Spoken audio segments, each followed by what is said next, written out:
بسم اللہ الرحمن الرحیم۔ السلام علیکم ورحمۃ اللہ وبرکاتہ۔ پیارے دوستو، اگر نماز عشاء کو مؤخر کرنا افضل ہے تو کیا ہمیں جماعت چھوڑ کر عشاء دیر سے پڑھنی چاہیے؟ یہ ایک بہت اہم سوال ہے۔ نبی اکرم صلی اللہ علیہ وسلم سے متعدد احادیث میں نماز عشاء کو مؤخر کرنے کی فضیلت ثابت ہے، بلکہ ایک حدیث میں آپ صلی اللہ علیہ وسلم نے فرمایا کہ اگر امت پر مشقت نہ ہوتی تو عشاء کو اسی طرح مؤخر کرنے کا حکم دیا جاتا۔ لیکن کیا اس کا مطلب یہ ہے کہ جماعت چھوڑ دی جائے؟ اس حصے میں اسی اہم مسئلے کی وضاحت صحیح احادیث کی روشنی میں کی گئی ہے۔ اس سے پہلے ایپیسوڈز میں ہم نے 9 احادیث بیان کیے ہیں۔ ایک 10ویں حدیث صحیح بخاری و مسلم اور سنن نسائی میں حدیث ابن عباس رضی اللہ عنہما سے مروی ہے، جس میں وہ بیان کرتے ہیں نبی اکرم صلی اللہ علیہ وسلم نے ایک رات نماز عشاء کو اتنا مؤخر کر دیا کہ رات کا کافی حصہ گزر گیا، تو حضرت عمر رضی اللہ عنہ نے عرض کی، اے اللہ کے رسول صلی اللہ علیہ وسلم، نماز کے لیے تشریف لائیں، اب تو عورتیں اور بچے سو گئے ہیں۔ آپ صلی اللہ علیہ وسلم تشریف لائے۔ آپ صلی اللہ علیہ وسلم کے سر اقدس سے پانی ٹپک رہا تھا اور آپ صلی اللہ علیہ وسلم فرما رہے تھے، اگر میں اپنی امت کے لیے اسے باعث مشقت نہ سمجھوں تو عشاء کا یہی وقت ہے۔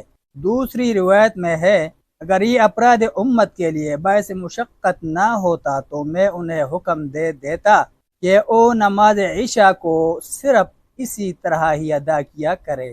اسی مفہوم کی 11ویں حدیث سنن ابی داؤد، ترمذی، بہقی، معانی الآثار اور مسند احمد میں حضرت زید بن خالد جوہنی رضی اللہ عنہ سے مروی ہے، جسے امام ترمذی نے حسن صحیح قرار دیا ہے۔ 12ویں حدیث حضرت علی رضی اللہ عنہ سے۔ 13ویں حدیث مستدرک حاکم، مسند احمد اور سنن کبریٰ بہقی میں حضرت عباس رضی اللہ عنہ سے مروی ہے، جسے علامہ احمد شاکر نے صحیح قرار دیا ہے۔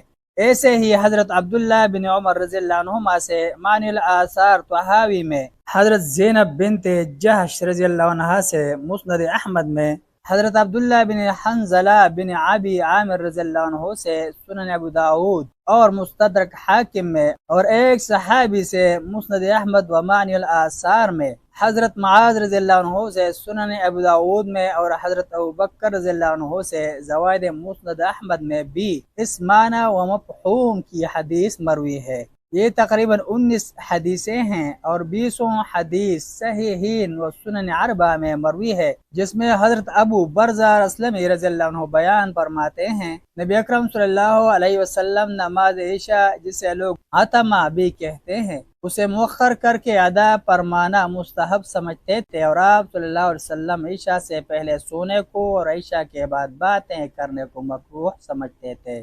اس حدیث میں نماز عشاء کے بعد فضول گوئی، قصہ خوانی اور فالتو باتوں کی ممانعت بھی آ گئی ہے۔ اس موضوع کی قدر تفصیل بھی ہم بعد میں ذکر کریں گے، لیکن سر دست اس حدیث کا پہلا جز ہی ہمارا محل شاہد ہے، لہذا 20 تک پہنچنے والی ان تمام حدیث کی بنا پر اہل علم کی ایک جماعت کا کہنا ہے کہ نماز عشاء کو مؤخر کر کے ادا کرنا افضل ہے، اور نبی اکرم صلی اللہ علیہ وسلم کی اکثر عادت مبارکہ اول وقت میں نماز عشاء ادا کرنے کو مشقت کے خیال پر محمول کیا جائے گا۔ یہاں یہ بات بھی پیش نظر رکھیں کہ نماز عشاء کا مؤخر کرنا ہی افضل مان لیا جائے، تب بھی اس کا مطلب یہ ہرگز نہیں لیا جا سکتا کہ کوئی شخص نماز باجماعت کو محض اس بنا پر نہ چھوڑ دیا کرے کہ میں نماز کو مؤخر کر کے ادا کروں گا، کیونکہ اس طرح وہ ایک فضیلت کو حاصل کرنے کی فکر میں جماعت میں حاضری کے وجوب کا تارک اور بہت بڑے ثواب سے محروم ہو جائے گا۔ ملتے ہیں ایک نئی ویڈیو کے ساتھ، جزاکم اللہ خیرہ۔ السلام علیکم ورحمۃ اللہ وبرکاتہ۔